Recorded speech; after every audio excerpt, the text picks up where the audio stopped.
এক গ্রাম্য লোক আল্লাহর নবীর কাছে এসে বলছে, হে মুহাম্মদ, সাদা সিধা মুসলমান, হাসরের ময়দানে নাকি বিচার হবে? কহ হবে তো। বিচার করবে কেডা? আল্লাহ। কেডা? আল্লাহ। আল্লাহ? হ্যাঁ। এই যে ডাকি যে সবসময় উনি, কহ উনি বিচার করবে। এই বৃদ্ধ লোক কয়, তো তাইলে আর অসুবিধা কি?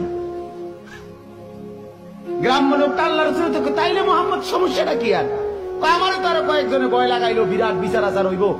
আমি আরো চিন্তাই করলাম কেডা না কেডা বিচার নেয়।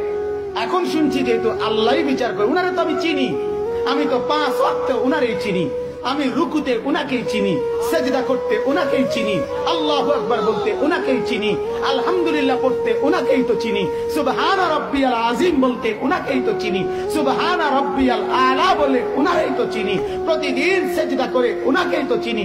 এত চিনি চারে, সে আমারে চিনবে না কেন? সে হিসাব তো সহজেই নিবে। বুঝা?